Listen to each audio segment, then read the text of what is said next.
It is another Sweet 16 matchup from historic Hinkle Fieldhouse. Tonight from the East region, the 11 seed UCLA taking on the number 2 seed Alabama. Winner here will advance to the Elite Eight, where Michigan has already made its way with its decisive win over Florida State.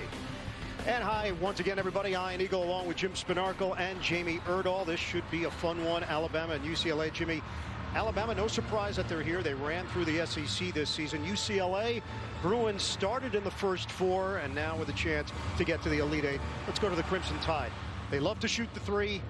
And they're actually very good at it. They really are, and one thing about it, we think about pressure on the defensive side of the ball, but they are really putting the pressure on you with shooting the basketball for long range. 961 three-point attempts this year. The problem when you're trying to guard them and find them is all their players get involved with it. 8 players with 20 or more made three-point shots this year. UCLA, a different type of pace that they will play.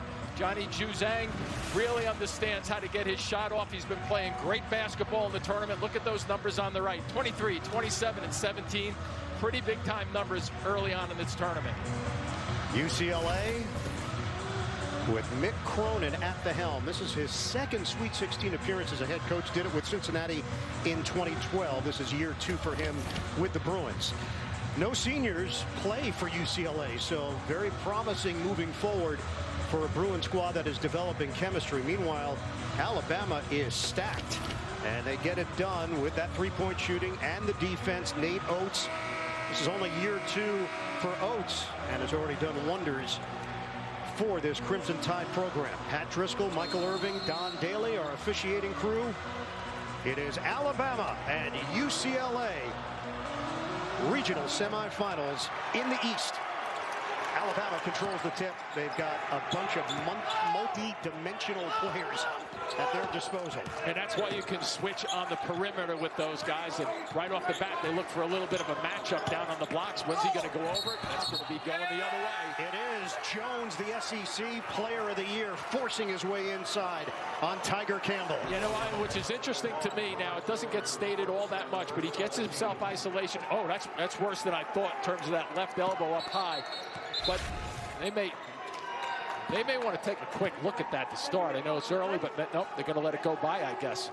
But my point really be with Jones right here, getting a foul 17 seconds into this game changes the dynamics a little bit of how he can be aggressive, because he does not want to get a second one early on. See if that plays into this.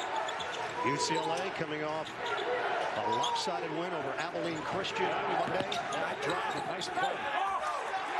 Riley lost the ball on the interior. Alabama looking to push.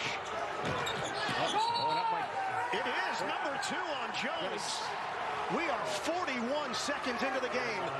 And the SEC Player of the Year and Defensive Player of the Year is forced to the bench. And because of what I just mentioned just then, you see where that ball ended up anyway? The pass is out of control because he's out of control. That's a huge mistake early on in terms of. Now, once again, you know, you look at that a little closer, and Campbell may very well have been sliding in there without great position. But that's something with one foul. If I'm the player and you look at this beautiful season that he's had with his awards, if I'm on that floor, I want to really make sure I'm careful for the next 5 to 8 minutes of this first half. And what are they going to miss with Jones? He brings energy. He's a slasher. He's a point forward in many ways. Riley wheels on the inside. And it's rebounded by Jawan Gary, who has checked in, the freshman from Columbia, South Carolina. And I like UCLA going to the blocks early. They also like to pack it in defensively as much as they can to keep guys right in this lane right here till they clog it up. Petty's jumper rims out. Rebounded by Campbell. He will push it up the floor. Gary actually started the last game against Maryland. They went smaller, and Jordan Bruner came off the bench. Campbell grabs it. Plenty of time on the shot clock. Little delay cut. Nice move by Riley to get one there. Gets inside for the deuce. How about Campbell's delivery, too? Did you catch that out front just then? He bobbled the ball in the air a little bit. Comes down to him. A lot of poise for that youngster. John Petty Jr., the senior from Huntsville, Alabama, gives it up. Intercepted, stepping in front, Juzang. Bruins get up the floor in a hurry. Floor balance there by Alabama. Defensively, tight defense from Petty. Campbell really makes this engine go. And he'll make it go at his own pace, too, which is very important for UCLA. Work the clock, make sure you make them play defense. Jaquez short on three. Rebounded by Shackelford. Notice the guy rebounding generally will push the basketball up the floor for Alabama without an outlet pass. Shackelford forces his way inside. But he got away with a step two there. Missed it on the flip. UCLA thought he walked. Dribble drive. Doesn't go for Ellis. But a foul called, so the junior will shoot a pair. Now it's time for Power Behind the Numbers, presented by Powerade. Alabama, this is the resume. 3-point makes most in college basketball. 3-point attempts, most in college basketball, and they defend the three well, top 10 in that category at 29%. Yeah, and a lot of times when you start saying what you did the first two lines, you say, wow, these guys can really shoot the basketball, and they put it up a lot. But you forget the third line that you just mentioned. These guys are terrific. They're going to go out and find the shooters on the perimeter. That's why UCLA at the offensive end, as Jones takes that seat with the two fouls early. He's just got to be out of sorts with himself in terms of those two mistakes.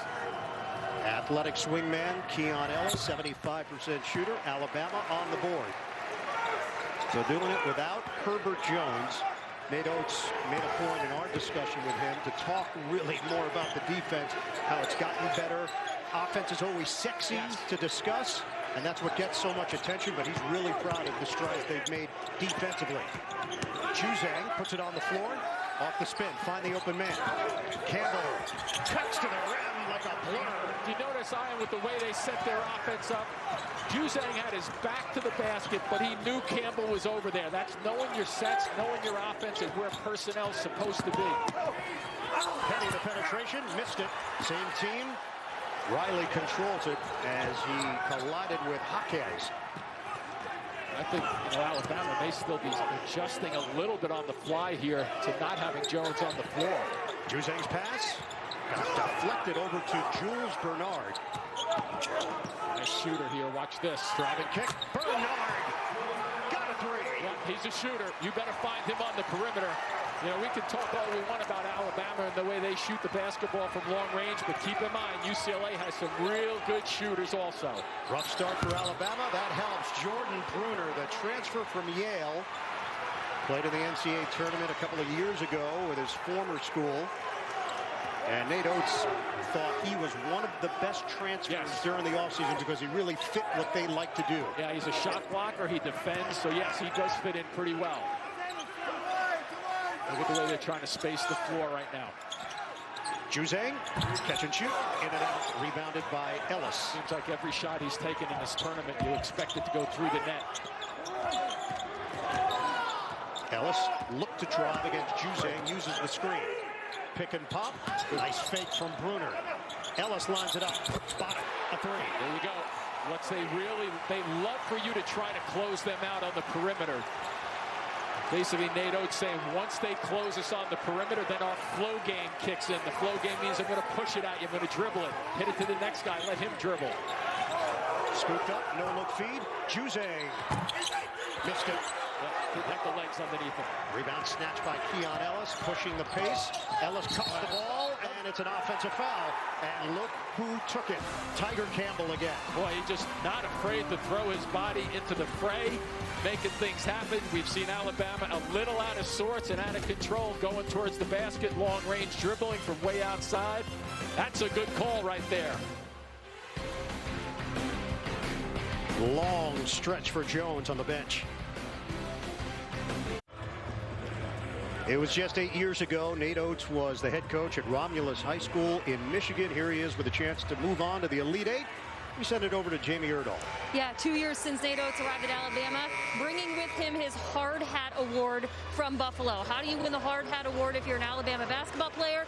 You get your blue-collar points. What are blue-collar points, you ask? Steals, charges, blocks, diving for loose balls on the ground. Everything has a value system.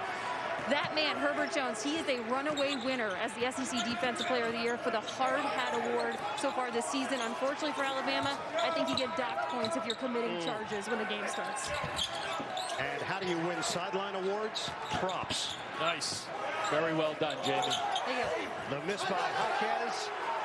And the follow would not go for Jalen Clark, who just checked in. Swing it. Javon Quinterly, the extremely talented sophomore transfer from Villanova, is in along with Reese. Quinterly against Hopkins. He makes a difference, doesn't he? Quinterly, though, setting them up. Primo! A serious attack to the rim by the freshman.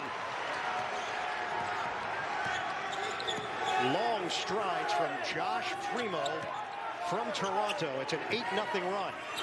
Hopkins in and out. Rebound controlled by Reese. UCLA very, very aware of the fact that they want to get back. Jumper doesn't go for Primo. Loose ball foul as Jalen Clark got banged by Jawan Gary on the play. There is no better game day meal than a cherry vanilla Coke and a Biggie bag from Wendy's. And you know, it's interesting, last night when we were talking about it during the day in terms of being able to watch different games from last night. And here's to your point, around the corner, and he attacks and extends very nicely for the easy bucket. But in the Houston game, Quentin Grimes, one of their really solid players, Kelvin Sampson, he had 2 early fouls, and he put him back in because he's an experienced player. It's going to be interesting to see what they do with Jones. Same kind of situation. Off the stumble, it would not go down for Jules Bernard. They've missed 7 in a row from the field. Alabama trying to take advantage here with Quinterly. He's got that mismatch. That's exactly what they didn't want to see.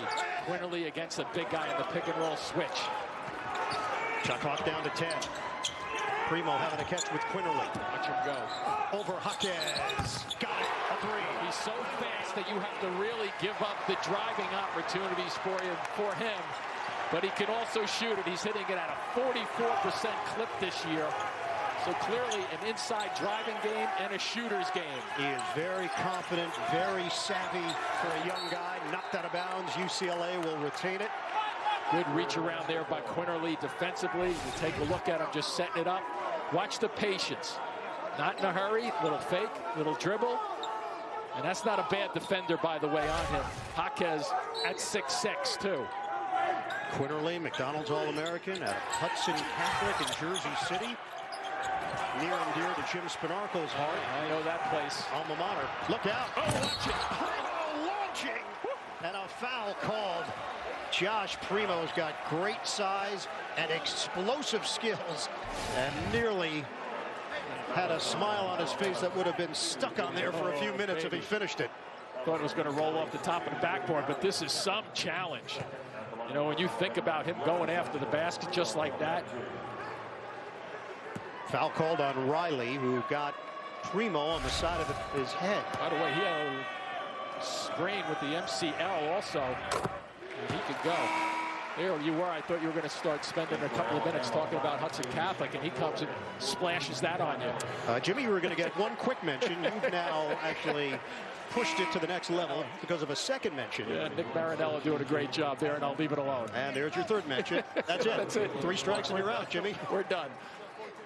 Another free throw here for Josh Primo, 76% shooter. Has represented Canada internationally, FIBA Under-19 series. Sister Keisha played at the University of Buffalo. And Alabama has answered after a slow start. 14-7, Crimson Tide. And that's because of the depth they have. Jake Hyman is in for UCLA. Hopkins on a kick for Campbell. Quick first step. Gets around Quinterly. Juzang is yet to get it going. Juzang drives in, floats it up. That nearly went down. Rebound could not be controlled by Clark. And it's out of bounds. Last touch, UCLA. So what do you do when you're defending a guy who's a right-handed player? You try to drop in there as quickly as you can. You notice how he came in with that sweeping defense after he was beaten off the dribble. At least he knows the scouting report and jumped him at the very end knowing that he was a right-handed player.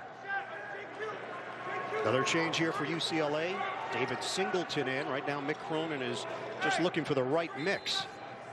This is a 13-0 run. Yeah, he's looking a little bit for Singleton to come on the floor because he shoots the ball from long range. 75% of his shots come from three, so they're like trying to spread out the floor. Quick move, doesn't go for Quinterly, but he draws the foul. So a couple of free throws for Javon Quinterly. Our tournament summary: Gonzaga 29-0. They roll over Creighton. 5th all-time Elite Eight appearance. Michigan back in the Elite Eight. And the Wolverines, despite the injury to Isaiah Livers, find themselves in the regional finals. In an impressive fashion, too. Physical game against Florida State. A lot of fouls called. Michigan gets it done with Juwan Howard. And we'll have Juwan Gary back on the floor replacing Alex Reese. Singleton, that was very quick. Kenneth Nuba, a little used big man, is getting ready to check in. He's got a nice stroke. Quinterly. UCLA opened 3 of 5 from the field. They have missed their last 9 shots. No points in the last 4.5 minutes. Bruner back in, rotating to replace Gary. UCLA, this team plays really hard under Mick Cronin. They're disciplined. That's part of the deal. When you play for Cronin, we saw it for years. I wouldn't say, this is similar to the defensive teams that he had in Cincinnati, but they give effort. Juzang, nice flip. Johnny Juzang off the dribble. And that's a great decision, right? You're struggling from the floor, trying to get yourself on track, and you're 0 for 4 at that point. What do? Don't settle. Don't settle. Go to the basket, make something happen. Good decision there. High hand up. And here's a mismatch out front. Quinterly, pull up. Rebound snatched on the inside. And the score, it is Ellis with that length. They had 3 bodies on the offense of Glass just then. One of the things they do well, Mick Cronin has to readjust again. Alabama out-rebounded Maryland 40-19 the other night. They're off to a strong start on the glass. The Crimson Tide lead the Bruins 17-9. First half action continues from Indy. Alabama in front 17-9. Time now for AT&T 5G. They take us above the rim for one of the best plays of the day. Yeah, and a guy who's struggling. Juzang coming down the middle of the floor there, floating one through and put it up on the glass, and then Alabama goes to work. Look at the 3 guys down there against 4, and they still pull it off and finish it off. Nice little play there by Ellis on the offensive glass. And Jimmy, they lose Herbert Jones to 2 early fouls, yet the bench has responded 10-0 in favor of Alabama. Yeah, it took them a minute or 2 or 3 really to get themselves used to that. Nice screen down for a shooter. Juzang out of the timeout, drains it. Good call by Mick Cronin. Get him involved. He's just made his last layup that we just showed there on the replay. And what do? You try to get your score and get him involved. Look at this. The blow by Javon Quinterly gets to the rim. If he gets in isolation in a mismatch, you better start squeezing the middle of the floor because he's going to go by just about everybody here. And the fact that Nate Oates can mix and match, he can play Quinterly with Shackelford, use Primo out front. Juzang gets to the hoop, and he draws the foul. Free throws coming up for Johnny Juzang. So that isolation out front, you better get in front of him because now it's way too late. Keon Ellis called for his second foul. Alabama up by 8. Scan this code right now to watch live games on your computer, phone, tablet, or streaming device with NCAA March Madness Live. Watch now at ncaa.com/March Madness or download the app today. Well, that was the first foul on Herbert Jones. Then the second foul on Herbert Jones. That was 41 seconds into the game. The SEC Player of the Year on the bench for Alabama. Yeah, just unbelievable. It took him a couple of minutes to regroup, I think, when he walked off under a minute, like you said. But they have really shown the diversity of their depth coming out. Just an empty feelings. And, if you have it and extend the lead, then you don't get back into the game. Johnny Juzang joining the likes of Lou Alcindor, Kareem Abdul-Jabbar, and Kevin Love. The best scoring showing in UCLA history over 3 games at the NCAA tournament. That ball bounced off the hand of Gary. Great save. Jumper is short from Shackelford. Offensive rebound from Gary. Primo misses on the 3. Nice tip. Knocked outside to Quinterly. Can't give him this many opportunities. Shackelford had his pocket picked. Scooped up by Campbell. Well, an opportunity to run, and here's a guy who can shoot it. Juzang. Side of the rim. Clark the board. Reload for UCLA. Hyman. That won't go. Clark got his hand on it, and it's Juzang around the rim for 2. Good call on your part. It was actually Clark who kept that alive on the left side of the glass just then. UCLA cuts the Alabama lead to 4. Spread it with Shackelford. Nice hand slapped out of his hands by Campbell. Great job, because Shackelford went back on the spin to his strong hand. Watch this, Ian. Tiger to the rim. But does he ever make good decisions on the floor? It's just under control and always like looking up, thinking things are going to be great. And he's got almost a 3-to-1 assist to turnover ratio, and that's not a good one out there to foul. The reach in by Campbell, first team all Pac-12, polished point guard, very poised for a sophomore. And I tell you, he just recognized that nothing was going on defensively. Good tip by Clark and a better finish. Nice little run here by UCLA. They have cut the Alabama lead to 2, and now Herbert Jones makes his way onto the floor for the Crimson Tide, playing with those 2 fouls. Yeah, and this is where, number 1, he's got to be careful what we've just seen, the way he's going to play on the offensive glass, make sure he doesn't push anybody, no drives to the basket. And we'll check him out defensively, who he's guarding. Quinterly, killer crossover, and finishes with a left hand. And I've been in spots like that in my career where I'm standing there with a guy with the ball saying, he can go by me anytime he wants, and he knows it. You almost get that feeling with Quinterly. Are you having some weird flashback right now, Jimmy? Nightmares. Campbell crosses. Yeah, that's a push-off. It is, so a foul on Campbell. Just picked one up on the defensive end, now on the offensive side. So putting the pressure on, we talk about pressuring somebody with your defense. Watch this. How do you guard it? Because he locks you up, and then you worry about whether or not you're going to stand up straight. Jaquez kind of stands up on that second crossover, and as soon as you lock your knees, you are done. He's going to go flying by you. Campbell to the bench, replaced by David Singleton. 21-17 Alabama. Fast-moving first half here in Indianapolis. A little better matchup for UCLA now with Bernard on him. The bounce to Petty. Stumble and missed it on the inside. Defensive pressure converged around Petty from UCLA. Boy, did they ever really, Alabama finds the ball very quickly. They find the perimeter guys. UCLA 1 of 6 from 3-point territory. Jules Bernard taking his time with 10 to shoot. Juzang looking for Jaquez. Shot clock winding down. Juzang launches, got a 3. That's ridiculous. Even the defender could sense the shot clock was going down and disappearing on him. He knew it offensively. What a beautiful stroke. Off the made basket, Alabama pushes quickly. An opening for Jones. A great field as he dumps it on the interior. Jawan Gary on the receiving end. And the difference on Jones's drive, Ian, it wasn't a straight line drive to the basket. It was kind of like a side, east to west type of drive to avoid a charge. Smart play on his part. Jaquez. That's smart going after him too right now. Back in. And Jaquez gets to the cup.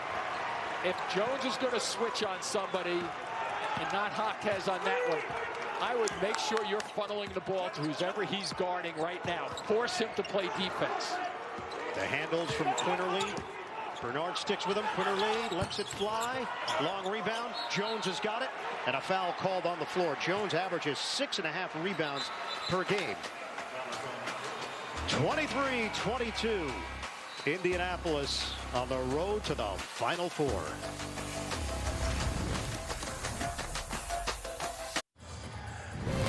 Coverage Coverage of the NCAA Men's Basketball Tournament is sponsored by Samsung Galaxy S21 Ultra 5G. Pizza Hut. Order today at pizzahut.com. And by Dove Men Plus Care.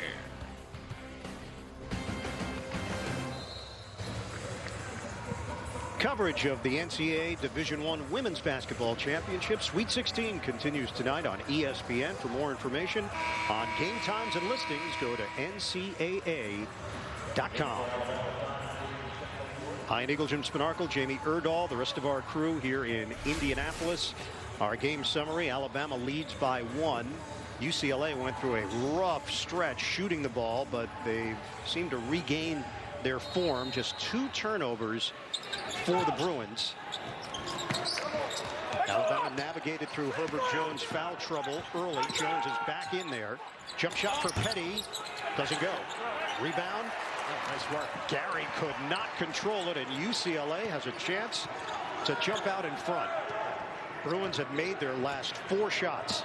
And Jones out here, very good defensive player, which we've documented already. Little step in there, but Gary the steal. Oh, elevates for the jam. Jawan Gary takes off and finishes.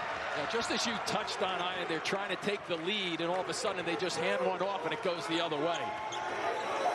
He brings good size, 6'6", 218. Had a torn ACL last year, redshirt season. Go right at this. There you go. Oh, he's going away from Jones. Bernard swings it, catching fire. Singleton, nylon on a 3. I touched on Ian before. 75% of his shots are 3-pointers. So know the scouting report. Little step's going to go the other way. It is a travel on Shackelford for Alabama. So he's come in with 106 attempts from the floor, 79 of them from the 3-point line. And here's that step in. You put that inside arm out. You play the passing lane. Nice finish. That is 8 turnovers now for Alabama. UCLA got a first 4 win in overtime against Michigan State, then beat BYU in the first round before crushing Abilene Christian. Juzang misses on the spin, gets it back. Fighting through the double, gives it up for Jaquez. Oh, we went down hard defensively, no call as Gary absorbed the hit, and Jaquez bangs it off the window. It does a little spin there. I'm not so sure that it was a charge. I think there was a little bit of a lost control of your body defensively. And Jaquez, give him credit for finishing off the play. 27-25 UCLA. Quinterly on a kick. Jones lines it up. Way off on a 3. Rebound grab by Clark. Jones hits 37% of his threes on the season, so that was way off. And Gary's holding that right shoulder a little bit. We'll keep an eye on him, number 4 in white, to see how that affects him. UCLA plays at a much slower pace than Alabama. Steal! Herbert Jones, and he's fouled at midcourt. Probably a pretty good decision there by Clark, too, even though that's their 7th. Let's take a look. Yeah, both of these guys are just moving to try to establish position. Says it all for Campbell. Good no call. On the bench with 2 fouls. That personal assessed to Jalen Clark, freshman from Riverside, California. Herbert Jones shoots it at 74%. I'm more concerned about Jones. If I were Nate Oates and his coaching staff, I'd be starting to play, when do I get him out of there to save that 3rd foul? I don't want to see him get that if I'm Alabama in the next minute or 2 and ruin his beginning of his 2nd half. And right now, Bernard should be thinking about that, maybe trying to drive him a little bit. Bernard watched by Jones, lines it up, and buries the 3. Yeah, it's even. I mean, I would drive him, but right there, what Bernard knows is this guy's guarding me with 2 fouls. He may be the best defensive player in the SEC this year, but he can't risk getting a 3rd foul this late in this half. Hard drive. It is Petty laying it in. Showing you a little diversity there to his game, being able to put that ball on the floor, go to the left, get defensive guys. They space the floor so well that there are a lot of driving angles and lanes to the basket. All SEC first team. John Petty Jr. in his senior season. Yeah, Mick Cronin just called for another switch here. Blocked on the inside. Bernard could not get it all the way to the rim with 2 Alabama defenders waiting for him. We get a timeout with 3:33 to play. First half, 3-point lead for the Bruins. Coming up, AT&T at the half. First half analysis. All the latest NCAA tournament news. That's all coming up on AT&T at the half.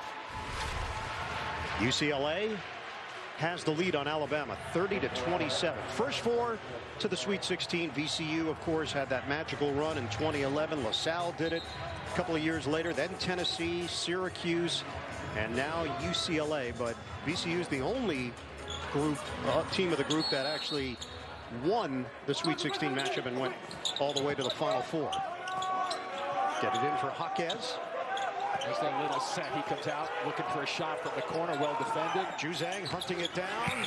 Jumper doesn't go. And a shot clock violation against UCLA.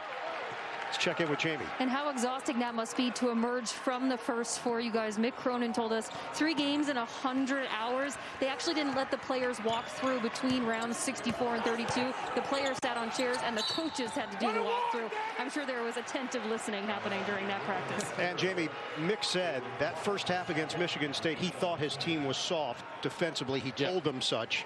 And since that point, he believes the team defense and the effort has been superb. Yeah, I would agree with that, too. And it's, you know, we had a chance to speak with both of them, as you just, both coaches, and Mick, and I thought also with, you know, Nate Oates, they're very unprotective in terms of their answers. They'll answer anything. You ask them all these questions, but Oates is a math guy by trade, a math teacher at one point in his career.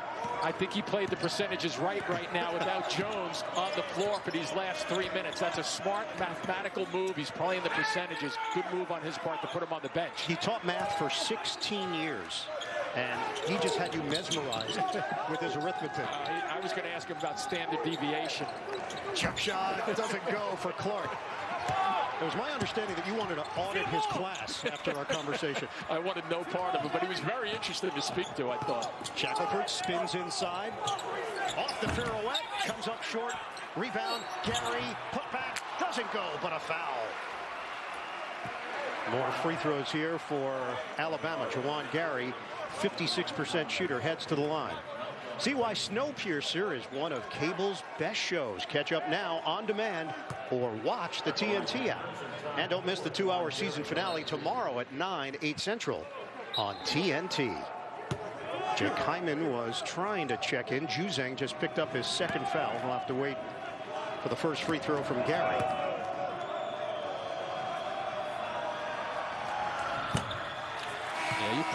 You really want to empty the bench when it comes to guys with 2 fouls right now, because if you, and we saw a perfect example of it, conceptually, right? Think about the first minute of this game when Jones picked up 2 fouls.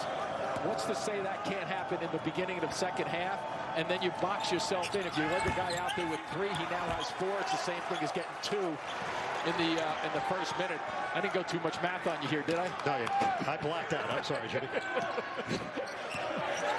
Alabama struggling at the free throw line. 4 of 10. Empty trip there for the Crimson Tide. Hyman, drive and kick. Singleton. Oh, hits the 3. When you have a stroke, they will find you. We had a beautiful look over his right shoulder from behind his shot, and that thing looked good as soon as it left his fingertips. It had eyes. A 46% shooter from downtown. Petty may have gotten away with a carry. Back in against Kyman.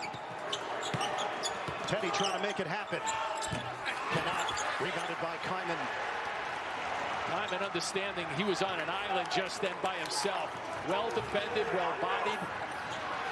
UCLA has made 4 of its last 6 3-point attempts, and they lead by 6. Bernard, no opening there. No rush for UCLA. Better stay with him on this pick and pop. Singleton on the right. Bernard. Timer down to 3. Bernard. Got a 3! And a foul! A chance at a 4-point play for the Los Angeles native, Jules Bernard. And this is one, Ian, if you have to watch closely on this. Watch how he lands. Does he allow him to land on this shot? Nope. His feet come cross and he gets in the way. This is a good call. He doesn't get him up really top, but you see that little graze along the bottom of his left leg. He's allowed to land. Not a bad cheerleader over on the side with his 2 fouls. Quinterly is called for the personal. And Jules Bernard, a 73% shooter, heads to the line. Jordan Bruner back in for Alabama. UCLA has a couple of guys who can really shoot at long range. This is one at the line. Looking for a 4-point play. He shoots it at 40% from the 3-point stripe. And he has really developed under Mick Cronin, now in his 3rd year with the program. 15-2 run. Look at this. So easy for Quinterly as he just shifts to another gear. Look at Mick Cronin over there on the sideline. And I could have stopped that. I knew that was coming to the right. 37-29 UCLA. Quinterly now with 10 points off the bench. He averages just under 13 per game. Could be a 2-for-1 type of possession, but you don't want to hurry. You have to know you're going to get the last shot if it plays out. Swing it outside Jaquez. Bernard thought about it. Shot clock winding down. Launches. Yes, sir! A 3! I was just thinking he can go that long. That's not a long shot for Bernard. That is clearly in his range. And a timeout with 30.4 on the clock. UCLA takes an 11-point lead. And just the unselfish look at the spacing of the floor. Little step and back you go.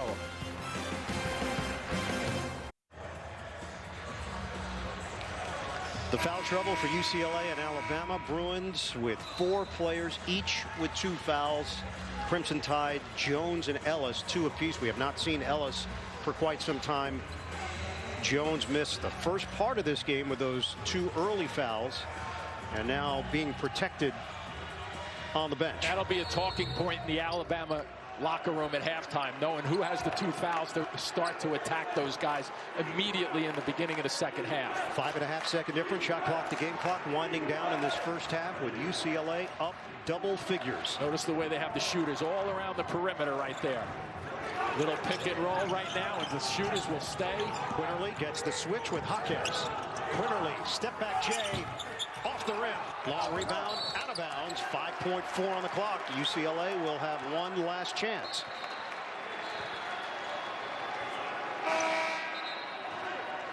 Gary comes back in, replacing Bruner. And if you watched Oral Roberts last night, I know you did, Asmus had, what, 2.7 seconds, I believe, and he got it down the floor in a blur for almost a game winner. This is plenty of time to get this down the floor. Ellis comes back in for Alabama, and he guards Bernard. Bernard, shot at the horn, off the mark. And the 2 teams hit the locker room with UCLA on a 20-6 run to end the first half. The Bruins lead by 11. We'll send you to AT&T at the half. Coming up after these messages, you're watching the NCAA Men's Basketball Championship.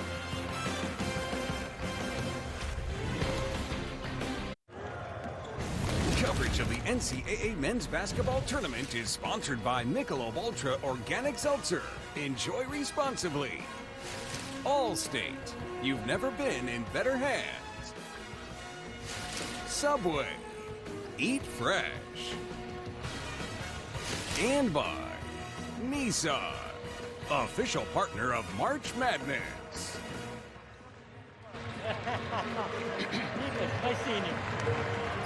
Rejoining you from Indianapolis, getting ready for second half action from Hinkle Fieldhouse. UCLA on top of Alabama, 40-29.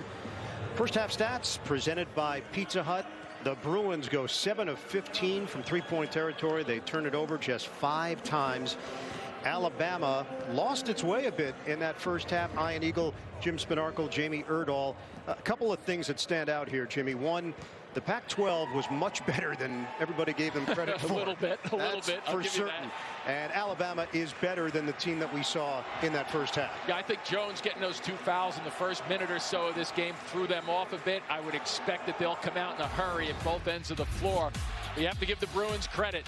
They were very, very patient. They took advantage of opportunities when they had them. And how about Bernard going deep? And I mean really deep. His comfort level. Juzang, the same thing. Very, very cautious in terms of the way they were running it, and then all of a sudden they opened it up from the long range, and Singleton gave them a nice little boost off the bench. Let's check in with Jimmy Erdahl. Yeah, Nate Oates called losing Herbert Jones early in the game very disruptive from an identity standpoint for Alabama. Also for the Crimson Tide, all about the three-pointers. They gave up too many to UCLA, and if you're asking Nate Oates, they didn't take enough threes in the first half. Mick Cronin was making jokes when I asked him about the offensive run for UCLA. He said, obviously, it's the coaching, but hey, we got to limit them to one shot when it comes to our defense.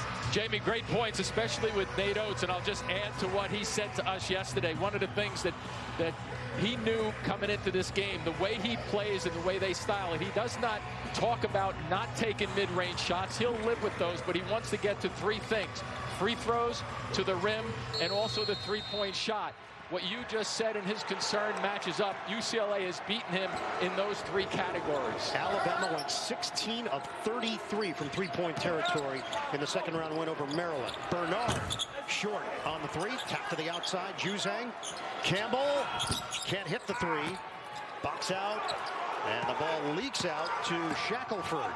Alex Reese getting the nod to start this second half for Alabama. Shackelford has it intercepted by Juzang. Nice read by Juzang. One of the things that Alabama likes to do, they like to drive it. And generally, they will kick it back behind them from where they're driving. So usually somebody fills. Nice read on the opposite side of the floor to start things off. Campbell can control tempo for UCLA. The sophomore from Cedar Rapids, Iowa. Bernard just keeps on firing. And that was well short. You know what, I always like to get up and down the floor a couple of times before you start letting it rip. I know this is the different style of play. Warm yourself up, especially if you're coming off the half-court, halftime break just then, and maybe not running that hard and getting yourself wound up. Take it to the hole to loosen up a little bit. See if they can get Jones involved here offensively, and if Petty tries to do a bit more. Petty. The spin, hangs, he draws the foul on Bernard. Yeah, that's exactly what I'm talking about. Don't settle. You'll get your three-point shots in this game. Both teams will. But Mick Cronin knows that he has to make sure that these guys don't drive it to the basket, because that's what Nate Oates really wants. He wants some free throws. And you take a look at this prior to the NCAA tournament. Lost 4 straight and leading at halftime. But now they have led at halftime in 3 straight games. UCLA slumping heading into the NCAA tournament. John Petty Jr. shoots it at 72% at the line. They won 3 games in 5 days, UCLA, to advance to the Sweet 16. Had lost 4 in a row before the big dance began. 40-31 Bruins. If you watched Alabama play at all during the regular season or in the tournament, you know that they have a run or two in them. Sure. Jaquez, watched by Jones. Swing it. 10 to shoot. Jaquez sets up. Can't hit the three. Uncontested rebound to Petty. Pretty much all threes for UCLA. Let's see what Alabama does. Jones lines it up. Can't hit. Rebound Bernard. Time and a place for everything, Ian. Time and place for driving might be right now at both ends of the floor. Jaquez trying to dump it down low to Riley. Instead goes to the other side. Bernard. 10 to shoot. Riley gets it there, but a little extended on the post. Against Reese. Riley. Kick. Bernard. Shot clock winding down. Off the heel. Rebounded by Juzang. That is an area we expected Alabama to control off the glass. It was dead even in the first half, too. 16-16 on the rebound. And now it's 19-19. Campbell, the jumper, rimming out. Rebound, Reese gets it ahead. Shackelford, attack mode, spins it home. Shackelford. That was a pretty recognition, too. That's that quick outlet pass. Generally, they will dribble it out of that rebound. Nice little kick out. Now, all of a sudden, the shift of momentum, right? You have UCLA struggling from the outside. Now's the time to go to the hole. Campbell kicked. Jaquez. And look at this. Steal. Ellis.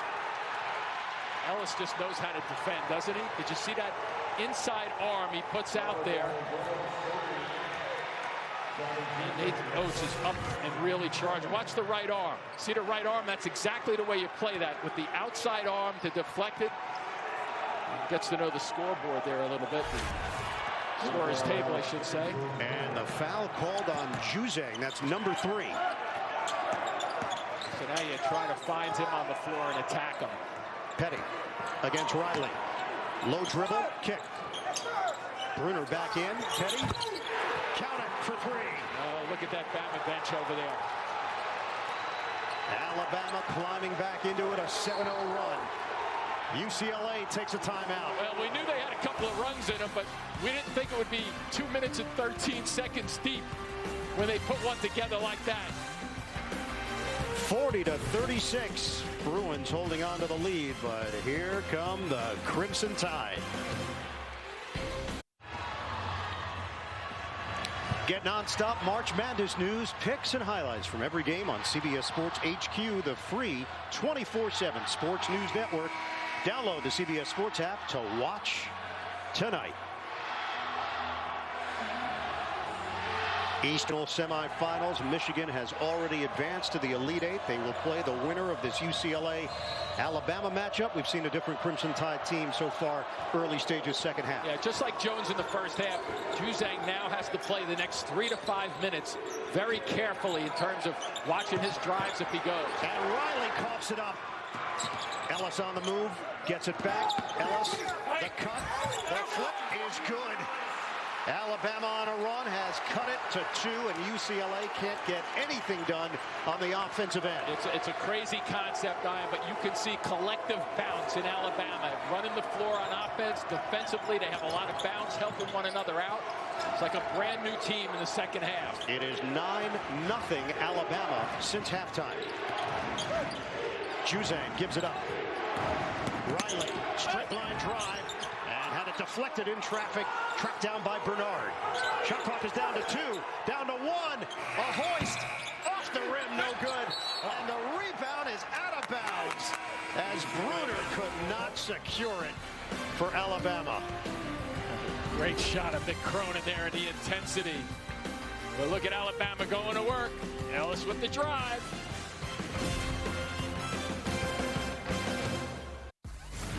Ernie Johnson in Atlanta with a game break delivered by Pizza Hut.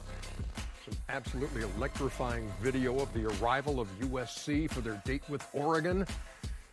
First tourney game ever between Pac-12 teams comes your way on TBS at 9:45. Let's go back now to Hinkle Fieldhouse. You could see the passion coming out of their pores on that entry into the arena.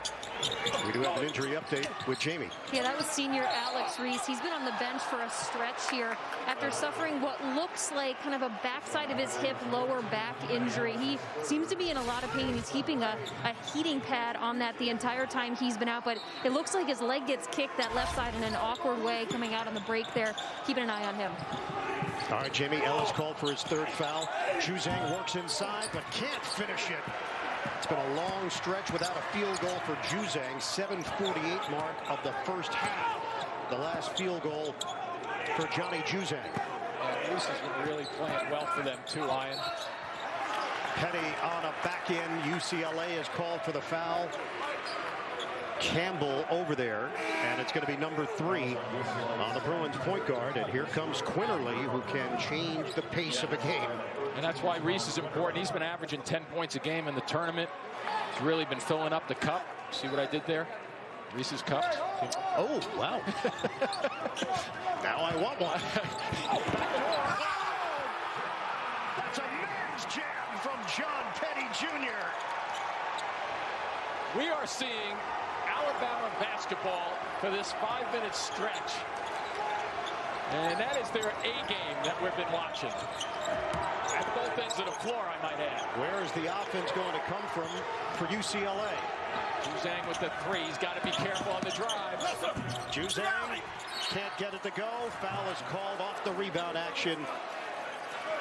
It was Petty and Jones. Watch, come out and get your guy leaning. You get your guy leaning, and you're over. Riley's too big to react, and he's got himself turned around his back, and there's just no way that he at 6'9" is going to be able to stay with Petty at 6'5" on that cut.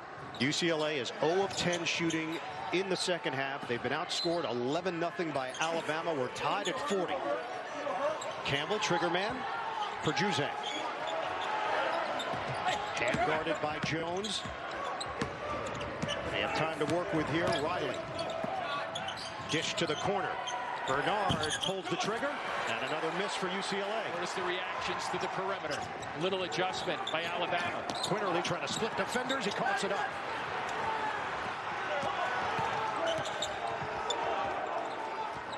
Tiger Campbell bump out front.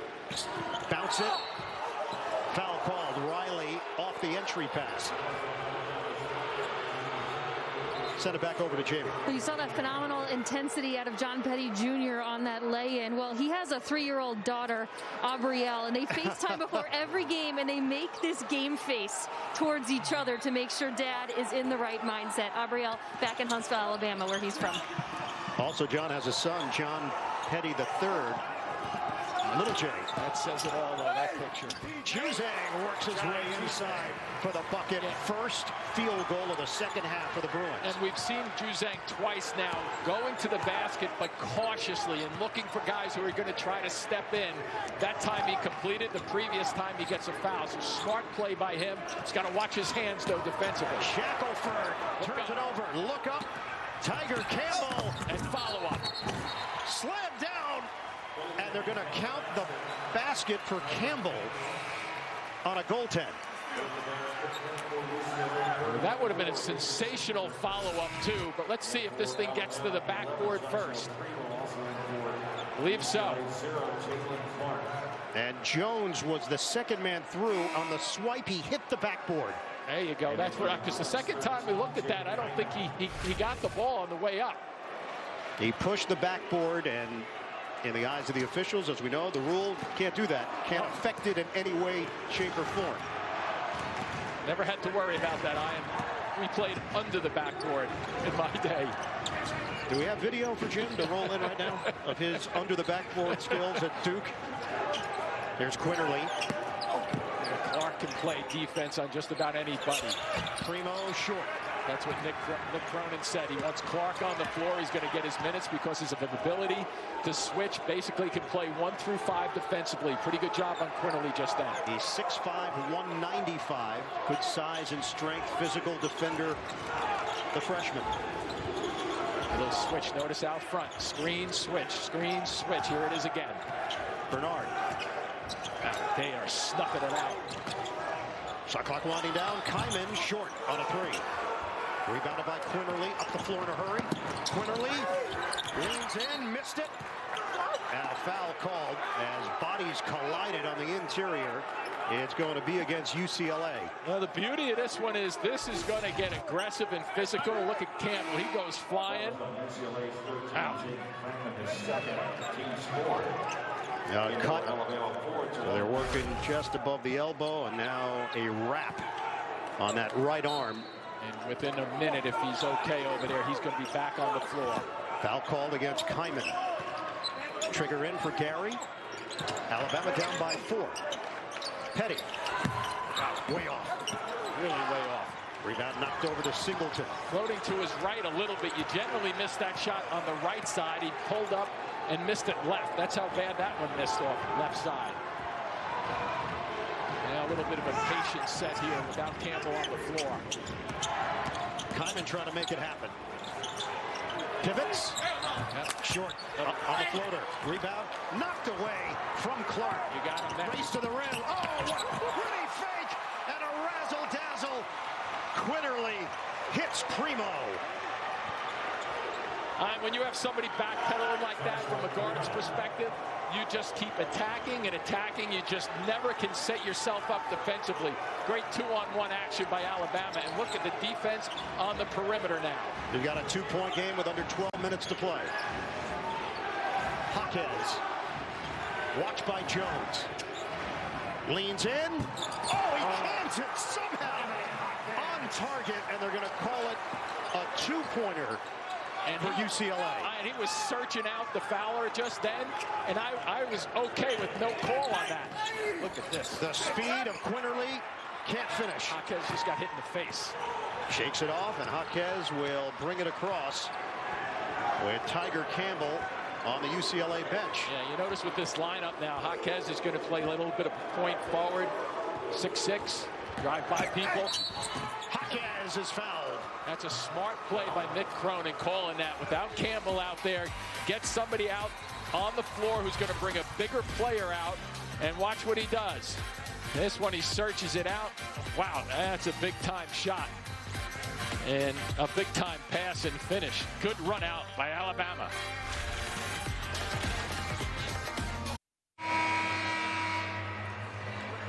Updated foul trouble. Jones just picked up his third, joining Ellis, Juzang, and Campbell, 3 apiece for UCLA. They looked at that Jaquez jump shot, if you want to call it a jump shot, because it was an excuse me, and it is a 3, so tack on one more for UCLA. Yeah, and that type of play, the right-handed shooter generally plants his left foot first, and then that right foot has a tendency to slide up a little bit, and that's what happened, but he stopped it shy of the line. And by the way, that was the best defensive player in the SEC this year, right on his right side, defending it as well as you possibly can. UCLA was 0 of 7 in the half from three-point territory before that change to a 3 for Jaquez.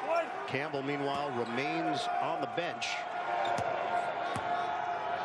Mick Cronin obviously liking the way his team is playing right now without Campbell. Let him give him a little bit more time on the bench. All of a sudden they look up and it's a 7-point lead for UCLA. Bruins are 5 of 5 at the free throw line. Alabama 6 out of 12. Quinterly gives it up for Shackelford. Jump shot doesn't go. Long rebound. Shackelford got his hand on it, but it's picked out of there by Singleton. You know, you asked Mick Cronin about pace and how he talks to his guys about it. He said, Jim, we never discuss pace. We discuss quality sets. Back in. Jaquez. Kick. Slingshot J doesn't go for Singleton. And the rebound controlled by Alabama. Push from Ellis. Drive. Kick. Primo. Can't hit the 3. Foul is staying right here against the Bruins. Bernard made contact with Ellis. Show your love for your favorite NCAA team with officially licensed fan gear for the best selection of team apparel and accessories. Head to ncaa.com/shop. And that was a great example of Alabama just then with Ellis getting the rebound. A lot of teams will get the rebound, turn, look for a guard, and flip it up so you can start your fast break. Ellis took it, went all the way down the floor, and made a decision on the fly. Nobody stepped in front of him. Kind of one of the ways that Nate Oates likes to come at you from all different angles. Foul called against Bernard. That's team foul number 5 against UCLA. Better hurry and get this one in. Quinterly taking a lot of time. Just gets it in for Alabama. Petty, ball fake. Give and go.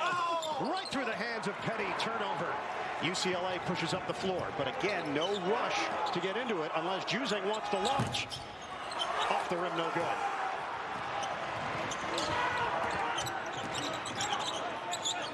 Quinterly poked away by Jaquez. Quinterly retrieves. Drive, got a runway, and he lays it in. That deflection actually played into the benefit of Alabama there, because Quinterly had like an extra 10 feet, kind of like a runway to start his move, and went after the guy with 3 fouls on him right now. 12 points for the sophomore Javon Quinterly. 49-44 UCLA. Riley turns. Foul was called before the delivery. Jawan Gary claiming that Riley used the elbow. Now watch the reload now. You got Jaquez, and he's in trouble. He knows it. He's trying to figure it out. You see the crossover step defensively. It doesn't work. You flip your feet back and forth instead of sliding. Well, Quinterly is he is a blur. You said that before. Yeah, he is a dynamic playmaker for Alabama. Juzang takes the baseline. Wow. Can't finish it. The length of Jones, a major factor for the Crimson Tide. Yeah, we've seen 2 plays by Jones just recently in terms of showing why he is such a good defender. And he was risking his 4th foul on that play. And that's under 10 minutes. I think you can start to risk. The guys with 3 have to play it out in a game like this. Tiger Campbell back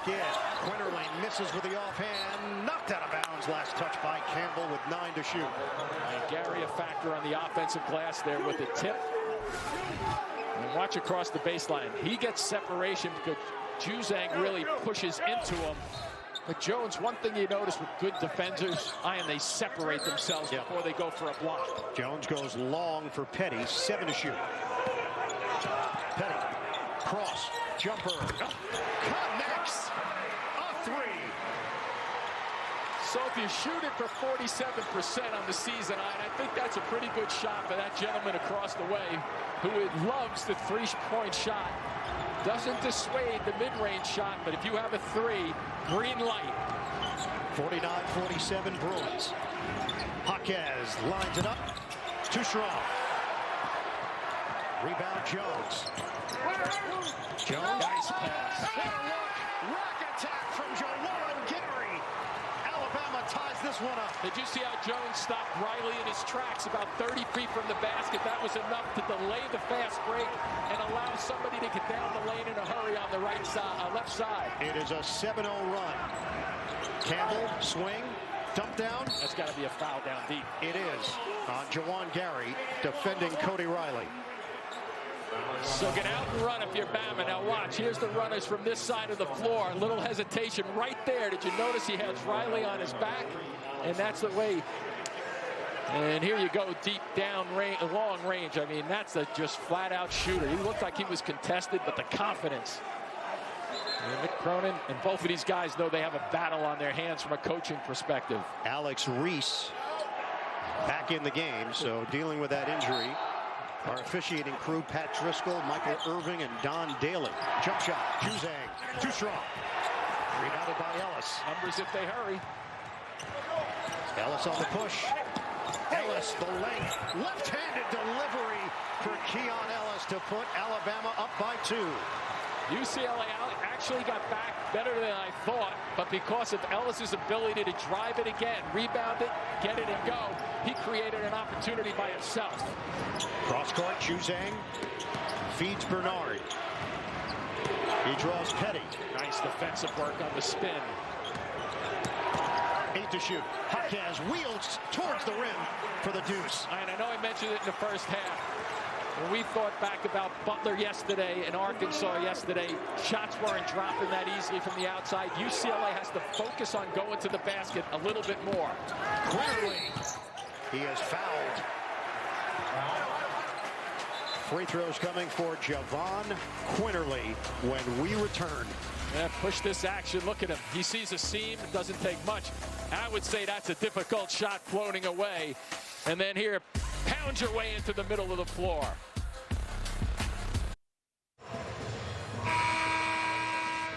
Johnny Juzang has been called for his 4th foul on that drive by Javon Quinterly. Here's the play in question. Yeah, and I think you have to look at it because Quinterly is going to his left. So it appears as it's not a foul. But when we looked at a couple of different angles on it, he actually created some contact on it.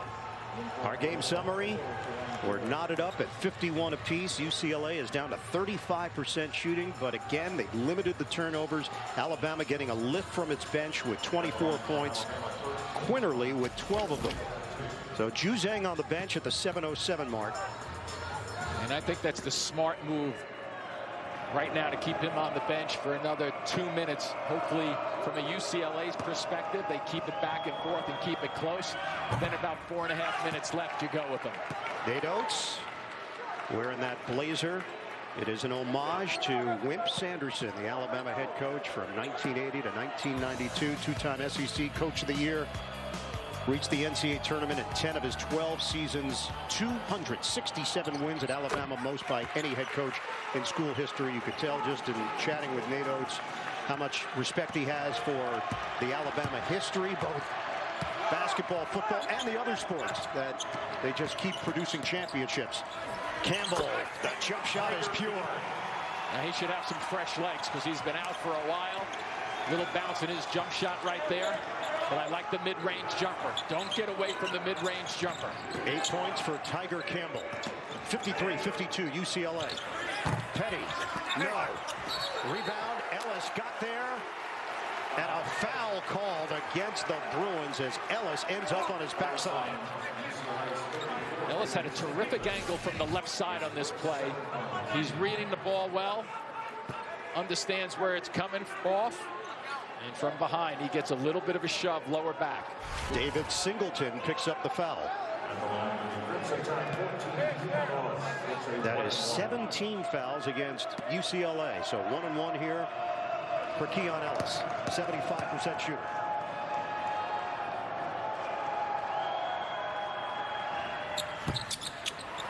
Nice tip. Gary gets in for two. You just don't see that often. Second guy in the lane making a play like that to tip it to himself.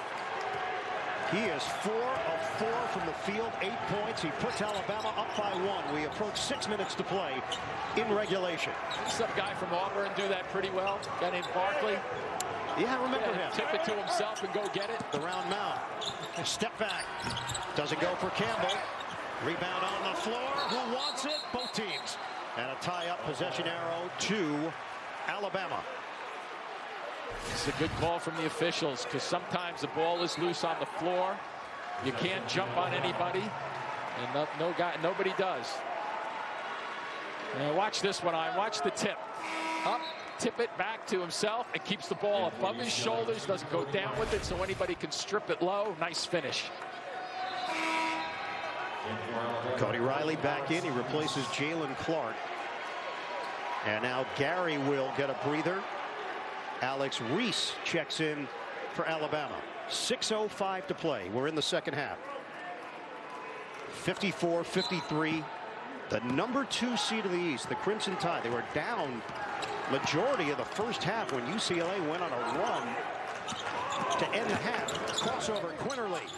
Whip it around the perimeter. Ellis, swing. Reese, not shy from three-point territory. And UCLA controls the loose ball. That's going to be a foul on Ellis, I believe. It is. Keon Ellis picks it up, and that's 17 fouls now against Alabama. I thought Quinterly made a mistake just then passing it. You can never knock a guy for being unselfish, but he had that one-on-one drive against Riley. I think he has to go to the basket on that one. Shackelford back in for Alabama. Tiger Campbell shoots it just a cut below 80%.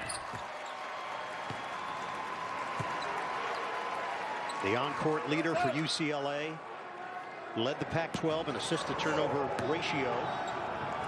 You can't put like an asset to that eye and how important that is down the stretch, having a guy with that kind of assist-to-turnover ratio. We are tied at 54. Quinterly shifting gears.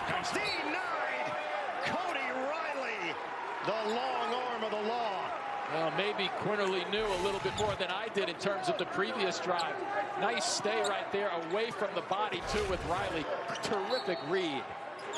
Riley has gotten himself into much better shape. Very risky pass on the inside. Bernard was bumping him away from the basket, and then as he cut to the basket, Bernard got him. And it is a foul on Bernard. Three-point shooting on the season, 35% tonight, 5 of 19.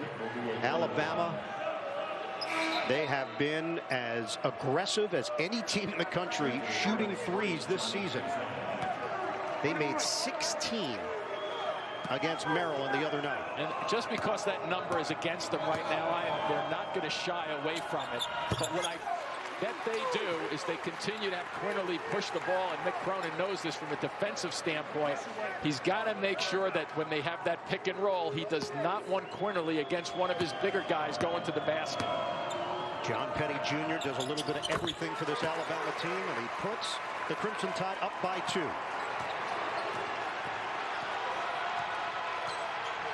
6 ties, 5 lead changes. Largest cushion has been 11 for UCLA. They show defensively. Campbell tried to hit the cutter. It rolls out of bounds. Last touch by Alabama. Riley was the intended target. In the new TBS comedy, Chad is a high school freshman who wants to be popular by any means necessary. It'll work out for you, Chad. Don't worry. Check it out. A new TBS comedy special presentation tonight after NCAA coverage. Slap it down. Cody Riley, a hammer jam. Another great call from Mick Cronin.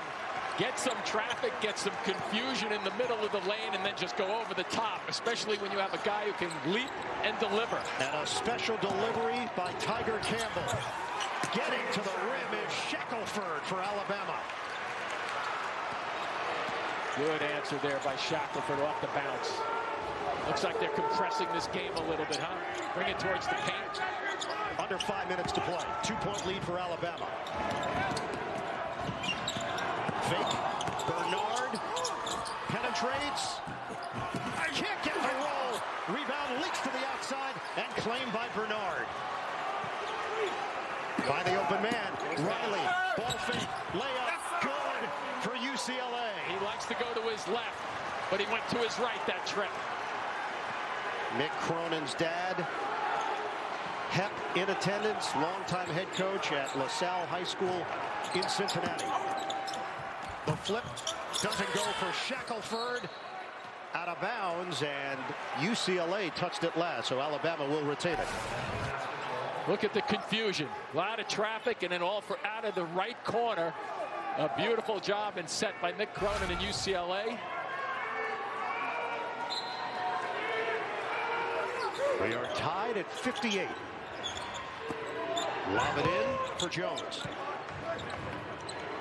Petty, no hesitation. Rebound got knocked over to Jaquez. 4 minutes to play. Juzang, 4 fouls. Ellis, 4 for Alabama. Let's see if they call Juzang's number 2. They like to get him a little pick and pop action. Campbell, swing it. Bernard misses on a 3-ball. Offensive board. Riley goes back with it for 2.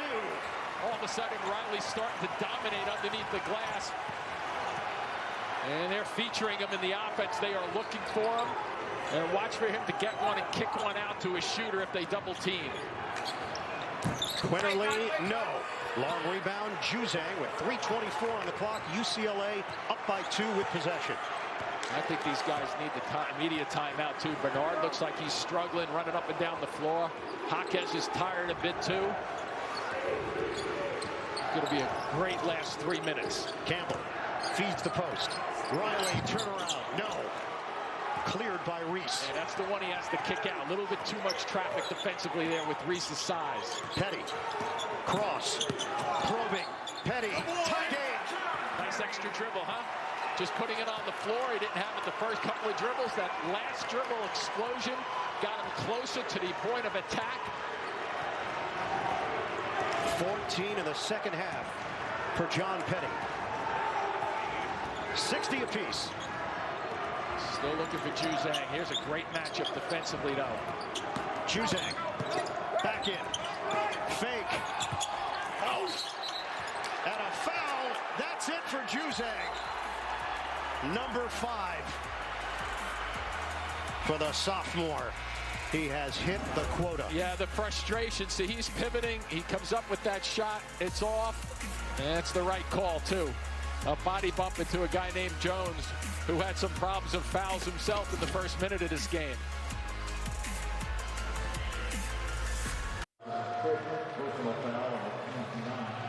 Tarzana, California native Johnny Juzang transferred from Kentucky to UCLA. He was granted an immediate waiver. He made an immediate impact for the Bruins. He's been tremendous in this NCAA tournament, and now he will be on the bench for UCLA, fouling out with 2:26 to play, second half. One other major factor with him, shoots 91% from the free throw line.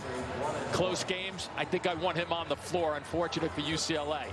And that's just a pit in his stomach, and the only thing that can make that go away for Juzang right now is to get a W.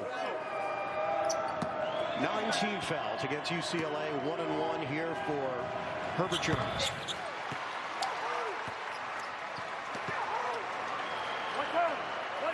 Greensboro, Alabama native Jones. He's a double winner in the SEC for Player of the Year and Defensive Player of the Year, and he splits a pair. This is a 1-point game.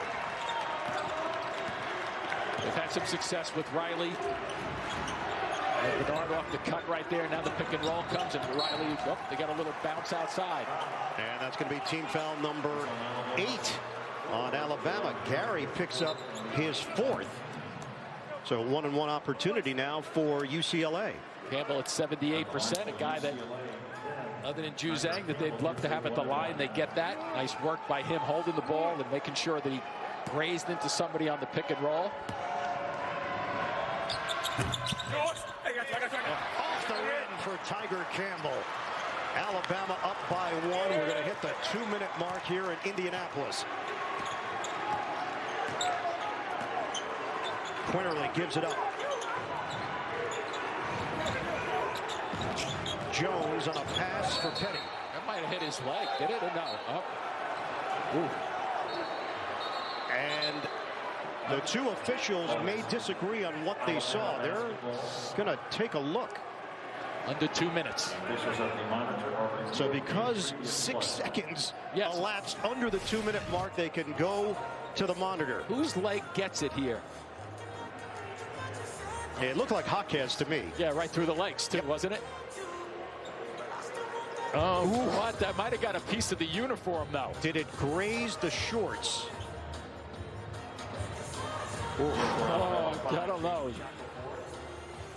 Clearly, Watch the ball bounces off of Jaquez, but did it just barely hit the shorts? Gene Steratore, our rules analyst, is watching along with us. Gene, you've now seen the same replays as us and as the officials. What do you think? Toughest part about the shorts, and I don't disagree with it, is it really doesn't affect the way the ball seems to move. It appears to hit that, but I can't say definitely on that one angle that it does. But then we get this last shot that we all just looked at too, and it looks like the shorts kind of move right there on that shot, and that appears to be enough to say that that ball went off of Alabama right there. Gene, I'm right on you. I don't think the shorts have enough strength in it to cause that ball to move, but your second point just then, I think the shorts moved. So I agree with your assessment there, whether these three guys do or not, but I think you're right on in my opinion. It's kind of in reverse, Jimmy. Usually we look to see if the ball is moving or changes its direction. In this case, we're going to focus more on the uniform, right? Yeah, watch. You see the pants? Oof. Let's see. Oh, This is what I always imagined, that I would be with Gene Steratore and Jim Spanarkel breaking down shorts to determine possession. Gene, it's all yours on that. I'm going to lay out. I don't know if I can touch that one, Jim. The officials have now seen a few different angles. The initial call on the floor was Alabama basketball. Last touch UCLA. And clearly it was hit off the UCLA player's foot. So we know that triggered it towards the out of bounds. And now the question is whether or not the apparel of John Petty Jr. is going to be the difference in this call. Did it graze the shorts in the eyes of the officials? The ball went right through his legs. Yep. It sure does, guys. And from the position of the officials, you can tell where that ball does touch or not touch the shorts at that case. It's nearly impossible for them to see that in real time either. They're in great position, but as we see that ball going through there and to me appears to graze the inside of those shorts, nearly impossible for those guys to see that in real time on the court. I agree with you there too, Gene. And the other part of this call, I would say, is that it's impossible to make that call live, but I would also say to you that's why we have under 2-minute replays, because that's going to get the call correct one way or another. And the ball will belong to UCLA. Petty can't believe it. Last touch. They may go to shorter shorts, Ian, on this after that, though. They may start wearing shorter shorts, guys, next year. That might be a fashion change. You know, Gene, this guy that I'm working with here constantly making fun of me, but in 1978, my shorts were up about 3 or 4 inches. Never would have hit the shorts on that, Ian. Was there any thought and that much tighter, too, Jimmy? Yes. that could be a kickball? Was there any idea of that possibility on a kickball? Jim, we got to continue with the play-by-play. Huge possession here with 1:40 to go. 61-60 Alabama. Feed it. Jaquez. Put it on the floor and make something happen. Bruins are down by 1. Drop step. They'll still shoot it. Fade away. Off the rim, no good. Rebound ripped down by Ellis. Alabama 61, UCLA 60. It turns into your old-fashioned half-court sequences now. Quinterly will look to try to get this matchup one-on-one right here against Riley. Quinterly drives, dish inside. It's blocked. Riley gets Jawan Gary on the interior. UCLA with a chance to grab the lead. And a timeout called with 1 minute to play. Well, they were looking, the Alabama bench was looking for a hack on this play. Might have been one. A look at the Capital One rewarding performance. Crimson Tide, 24 points from the reserves. They lead by 1 with 1 minute to play against UCLA. This is a 2-11 matchup in the East region. We spoke about pace of this game, and UCLA basically averages 73. And Alabama averages 80. So far, the pace has worked for UCLA. Not necessarily the final score yet. We have a lot of basketball left for 1 minute here, Ian. Juzang is fouled out for UCLA. Would certainly be a main option in these situations. Especially at that free throw line, as I mentioned a moment ago. You got to really test the waters going towards the basket right now. If you have to kick it out for a shot to somebody like Bernard or Singleton, you take it. Toss it in for Campbell. Bruins are down by 1. Screen from Jaquez. Jaquez puts it on the deck. Leans and draws the foul with 46.5 on the clock. Jaquez is so smart with the basketball and his body. He goes to the right side. Now watch how he pulls this ball back towards the baseline at the very end. Watch, here it comes. Ball goes towards the baseline just for a second. That allows the elbows and arms to lead, and then the ball follows. That's a smart play by Jaquez to get himself to the line. Unfortunately, he's only a 64% free throw shooter. Jawan Gary is fouled out. So Nate Oates grabs a few extra seconds with his group. The officials are trying to break it up. And UCLA will do the same as they huddle up with Mick Cronin. Mick Cronin recruited Jaquez at Cincinnati. Jaquez did not sign there. He signed at UCLA, and he has emerged as one of the real leaders on this team. Only a sophomore. He is tough as nails, too. We are tied at 61. I don't think that looks like a 61% free throw shooter either.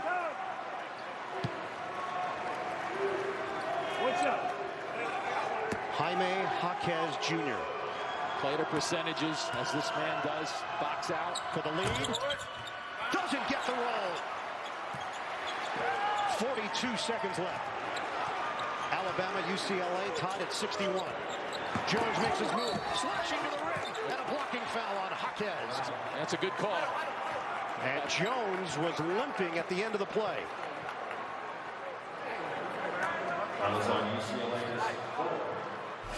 Talk about the quick execution here. That's clearly a block. You see him trying to go to his left hand. Takes a shot across the lower body here. And you see that's all legs banging into one another. Yeah, he couldn't put any pressure on that left leg initially. Let's see if it affects his free throw shooting, because a lot of the free throw shooting is driven by the lower body. He is 1 of 3 tonight. It's a pair of free throws for Herbert Jones. And he has only 1 point.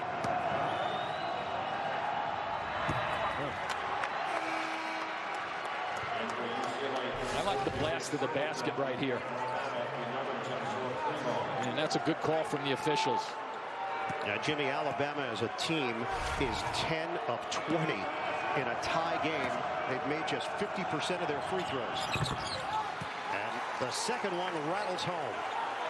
Crimson Tide up by 1. We're down to 30 seconds left. A spot in the Elite Eight is on the line. Timeout, Bruins. 62-61, Crimson Tide.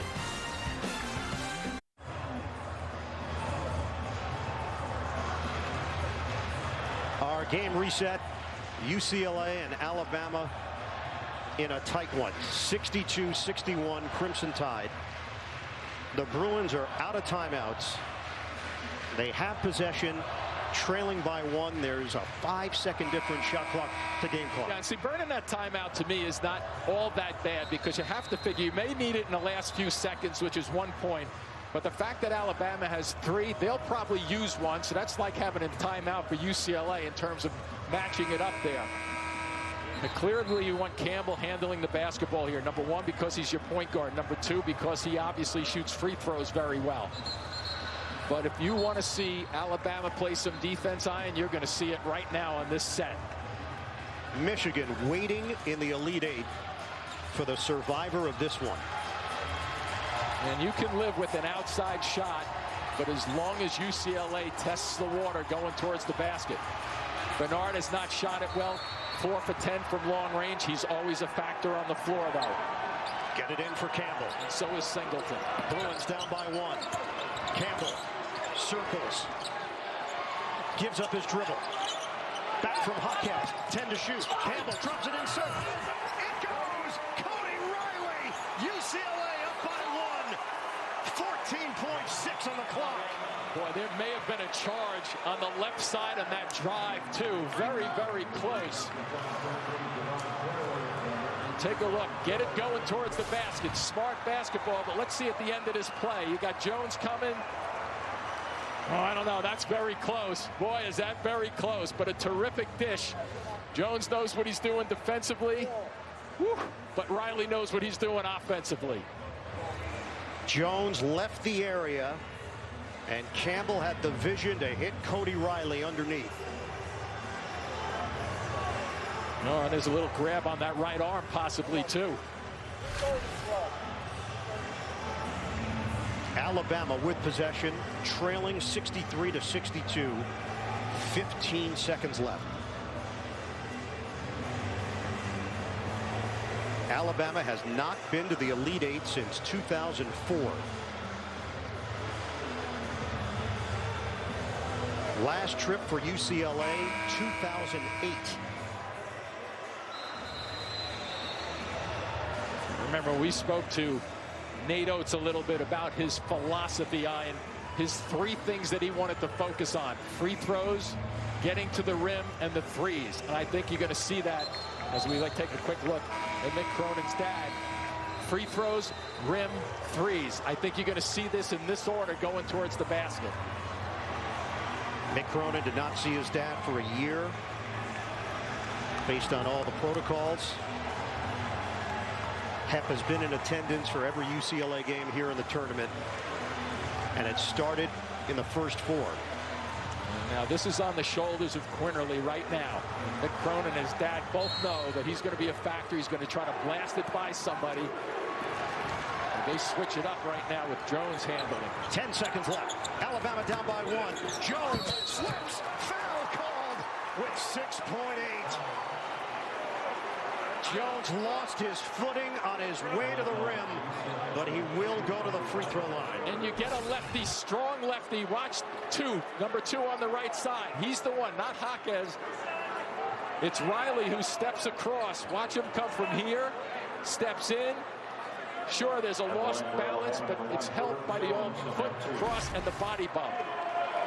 Herbert Jones is 2 of 5 tonight.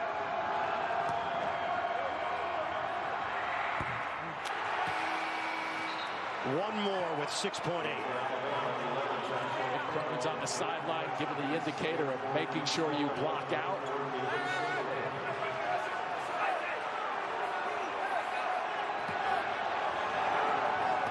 Second attempt. Missed it. Rebound. Controlled by Hawkins. Singleton is fouled with 4.2. John Petty the foul. UCLA clinging to a 1-point lead. And now Singleton will head to the line where he shoots it at 62%.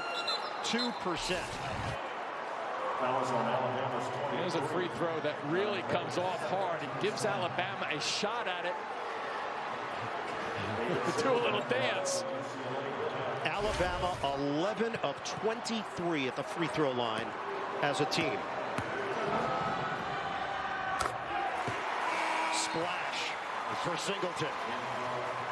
Not many free throws this year, but can remember he's a 46% three-point shooter. Now keep in mind, if it goes to 3 points, Mick Cronin is a believer in the foul if he's up 3. So we'll see when he chooses to take that foul. Alabama has 2 timeouts remaining. Both of them go down for Singleton. So you use one of them now to set your play up to possibly save the second one for a pass the half court possibly. UCLA leading by 3. And now just trying to get to the finish line and the Elite Eight.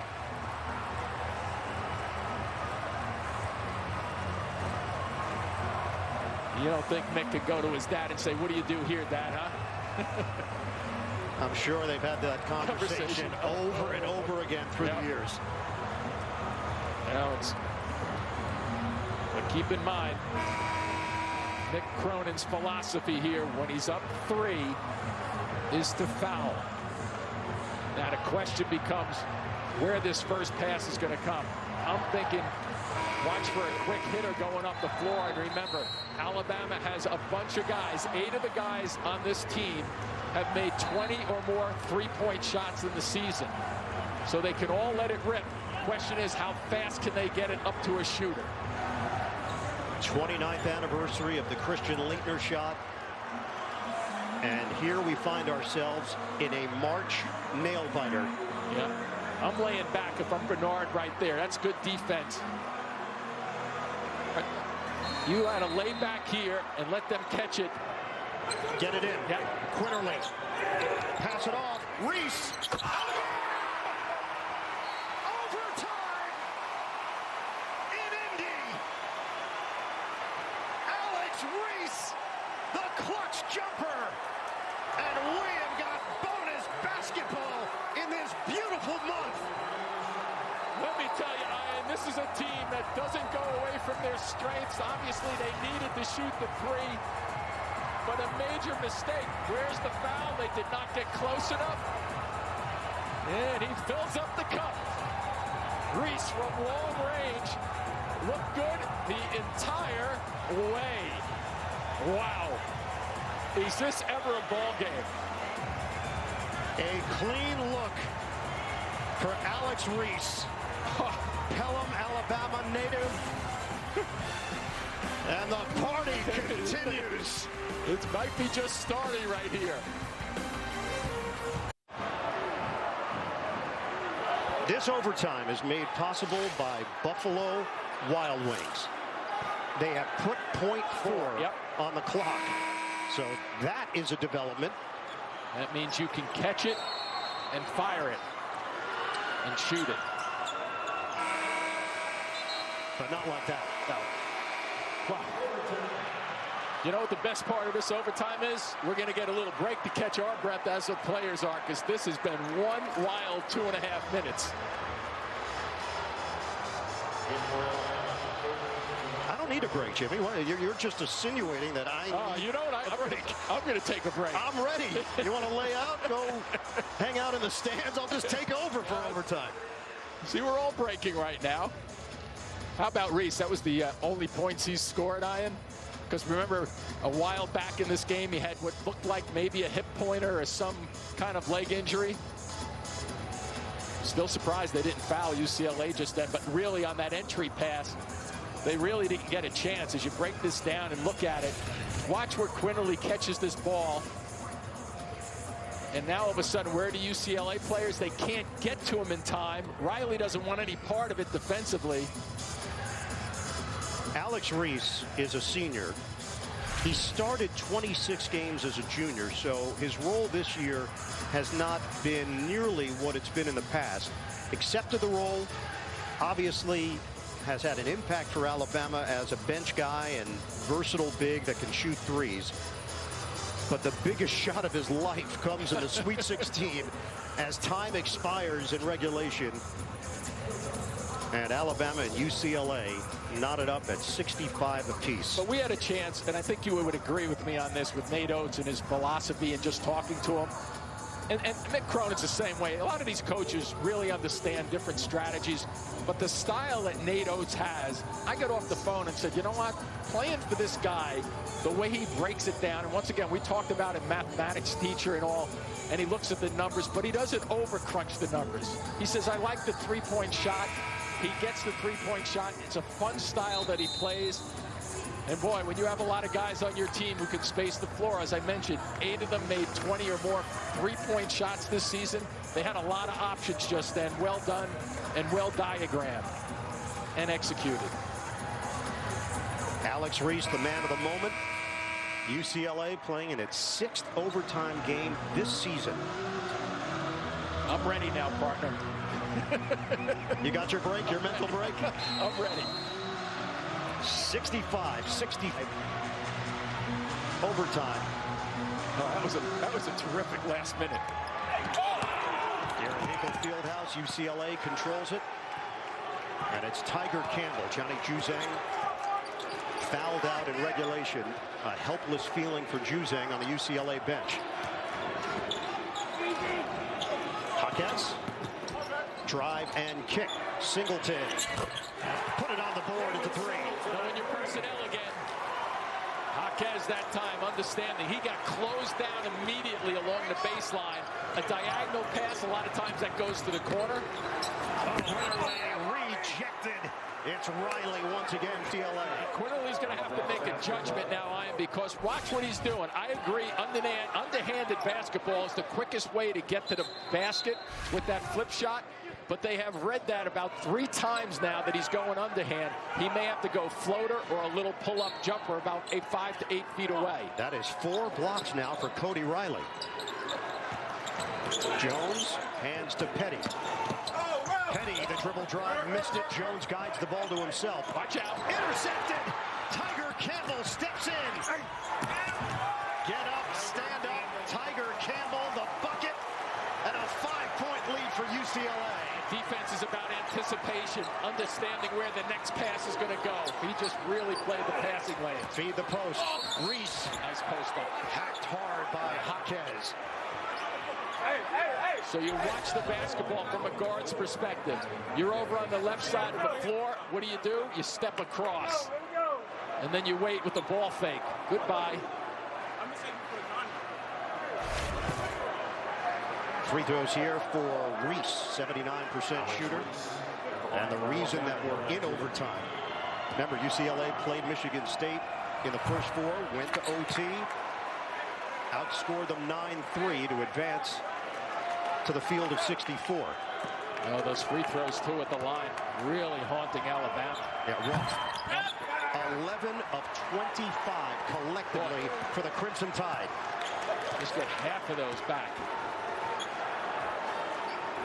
Now we see, we'll watch the spacing of the court right now and the way they play methodical basketball. This is a huge possession for UCLA at the offensive end. Tiger Campbell. Swing it. Bernard. Riley. Isolation. Now a double. Riley turns. High one. Doesn't go. Ellis there for the rebound. Let's see if Alabama starts to attack. A lot of these guys can put the ball on the floor and go after it. Jones lines it up. He can't fire one. Nice tip. Jumper, no good for Petty. And Bernard controls it. We're going to hit the 3-minute mark here in OT. Not so sure about that first 3 for Jones, even though he's a 37% shooter. I think you need a little better shot coming down, especially in OT when you're down 5. 6 players in double figures for UCLA. Ball movement. Singleton, fake. It goes, and a foul. David Singleton providing juice off the bench for the Bruins. A moment ago, we saw Jaquez do the same thing on the right side. Watch the right side of his body. Lead right there. He leads right there with the right elbow into the defender's arm. Smart basketball. Boy, Singleton has really come up big for this team. UCLA, 4 for 5 from the floor, 13 points, and 3 of 4 from downtown. David Singleton, Los Angeles native out of Bishop, Montgomery. Brings great size at 6'4", 210, misses at the line. 7-0 UCLA in overtime. I would say not to settle. Quinterly a 3. On target. When you back off him that much, there's no choice but to shoot. They did not want him driving towards the basket. 16 for Javon Quinterly. It's 72-68 Bruins. When we talk about the Alabama offense, now's their time. They're a very good defense help team. Jaquez, the J. Nails it. He's been like that all year. Jaquez is really one of these guys, maybe unsung a little bit, but not all the time. Quinterly missed it. Follow goes for Herbert Jones. A nice read by Jones, too. Follow the action. Don't give up on the play. An adjustment by Quinterly there, too. He did not go with the underhand scoop. He made an adjustment and went to the opposite side, so the net became a defender for him in terms of defending off the shot block. We are under 2 minutes to play in overtime. Jaquez crosses. Baseline Riley. Man. And a close by Jones. That's why he's the SEC Defensive Player of the Year. Is he ever? Watch the quickness here to react. He helps out on the drive. And he recognizes Ian, too. We got a left-handed shooter in Riley, and he goes to the left side to block it. Generally, you're looking for the right side. Jones is a lefty himself. Yeah, exactly. 9 to shoot. Campbell triggers in for Singleton. Have to make something happen quickly. Jaquez launches. Jaquez! Bullseye! My goodness, what a step away and understanding the shot clock situation. Jaime Jaquez Jr. is lethal. Quinterly short. Oh, that's going to hurt you that long one. That's the settle that they didn't need down 7. Yeah, you might have to start thinking about fouling when you got a 3-possession game right here. A minute 10 to go. Tiger Campbell taking his time. Loop it for Jaquez. He's got a size advantage. Jaquez. Shake. Jumper. Short. Rebound snagged by Jones. Hurry and go to the basket now. Ellis backs it out. Taking a lot of time. Ellis a 3. Off the rim. Box out. Jaquez secures it. Oh, where are the fouls? Got to get up there and foul. And finally, Shackelford called for the foul. UCLA with 41.8 on the clock, up by 7 on the 2 seed in the East, Alabama. This one changed the whole dynamics of the last minute and a half of this ball game here in overtime. He knows how big a shot it is. That's the separator in more than one way.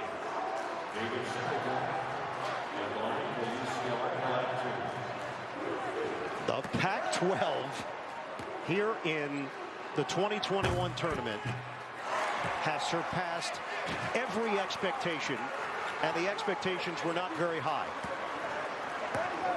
UCLA up by 9 on Alabama. See, and I would just question those last 2 trips down the floor for Alabama. You come away with 2 long 3-point shots, you basically kind of play yourself percentage-wise out of the game. Quinterly to the rim.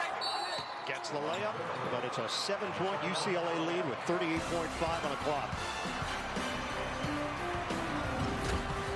Too little, too late. Yeah, the Crimson Tide. Yeah, possibly.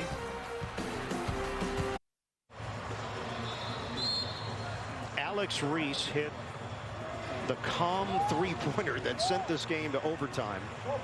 But in the extra session, it's been all UCLA, 79-72. Yeah, you know, it's interesting, Ian. You talk about that shot that Reese hit, and Alabama works on those with their 4-point play shot where they extend the floor and they're allowed to shoot long shots, and it's a step-in shot. It worked to perfection with Reese shooting the basketball from that range. But now in overtime, UCLA is just really playing smart basketball. Now what you need is a clean inbounds pass. You have to go for maybe a 3-second tie-up. If not, you foul. They've outscored the Crimson Tide 14-7 in OT.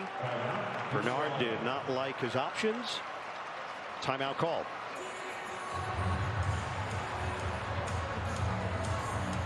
So we'll keep it right here with UCLA in front by 7. Michigan has already won. The Wolverines are in the Elite 8. And Juwan Howard's squad is just awaiting the result here to see who Michigan will play next. UCLA. They were not playing well at the end of the regular season, although Mick Cronin said, I think it's a bit of a misnomer. Yeah. He said, we were losing games, but it doesn't mean we weren't playing well. That's exactly right. Yep. And he actually felt good about his team. He was shocked that he was a part of the first four, but that's how everything lined up. They get it done against Michigan State despite really struggling in that first half. For those of you expecting to see Oregon and USC, that game will tip at 9:50 Eastern on TNT, and then it'll be seen right here on TBS when this game concludes. And to that point, too, with UCLA, and I saw them play about 2.5 weeks ago against USC, of all teams that's playing well in the NCAA tournament. And both of those teams, I thought, did not look nearly as good 3 weeks ago, 2.5 weeks ago in the regular season at the end of that one versus right now in the NCAA tournament. You want to get it to Campbell if you can, but there's a grab beforehand. Quinterly grabbed him. So it's a free pass there for UCLA. A lot of teams using that line 4 guys up, and they run like it's a 4-out wide receivers going down the field, and one just stops and button hooks back. And it's a reminder in this tournament, are you playing your best at the right time? That's all it is. Yep. January results don't matter. February results don't really matter. We're in March. Campbell at the line. UCLA up by 8. They've made their free throws, 12 of 16. Alabama has not, 11 of 25. Tack on another for the Bruins. Jaquez will check back in, replacing Singleton. Now if you're UCLA, you just want to stay away. Whatever shot Alabama decides, even if it's a quick one to the hole, which is going to be probably most likely a 3, just stay away. You do not want to foul and stop the clock. Quinterly makes his move. Fade away, short. Rebound grabbed by Bernard. And a foul with 30.3 on the clock. All of this with their leading scorer, Johnny Juzang, on the bench, fouling out in regulation.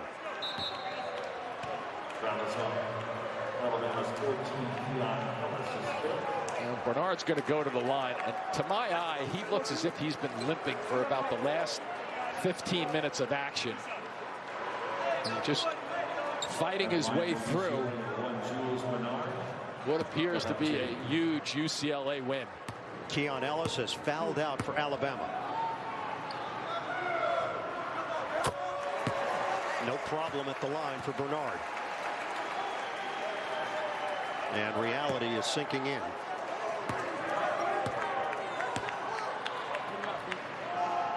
Number 2 seed.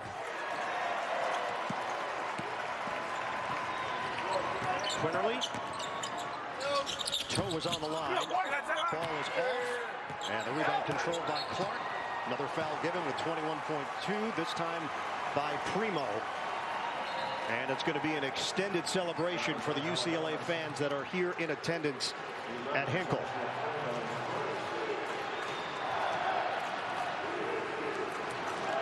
Last Elite 8 appearance, 2008.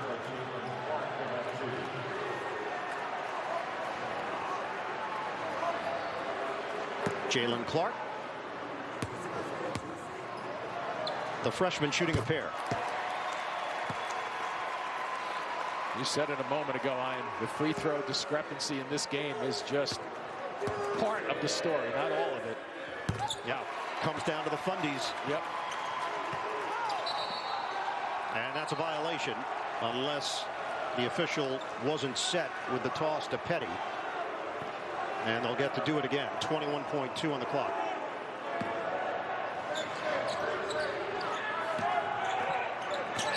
Quinterly, swing it inside. Open dunk for Herbert Jones. Foul called with 15.4. UCLA will pad the numbers here, but this one is no longer in doubt. Alabama, the late game drama from Alex Reese, the three-pointer to tie the game, force overtime. But the Bruins have gotten it done. Dominated the overtime, that's for sure. Wow. Continuing to make their free throws. 21-9 in OT in favor of UCLA. Oregon, USC, it is underway over on TNT. We'll be heading there momentarily. Quinterly drives in for the deuce, and it's just window dressing at this point. Jaquez gets it in, and another foul given with 9.4.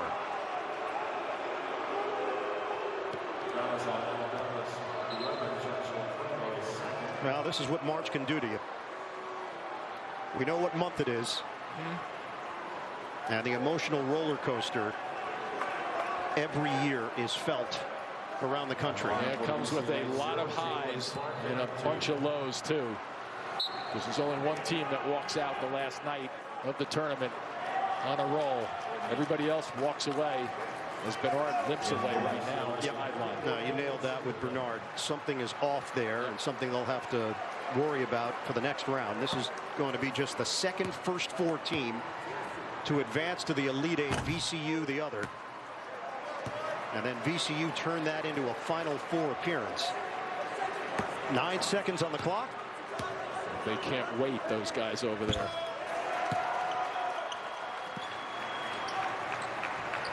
Time ticking away on Alabama. Quinterly off the mark for three. Rebound and put back for Herbert Jones. And that's it. This unlikely run continues for UCLA. The Bruins dance into the Elite Eight. An overtime victory against the #2 seed in the East, Alabama. 88-78. For Jim Spadarkle, Jamie Erdahl, this is Ian Eagle. We send you now to Oregon and USC.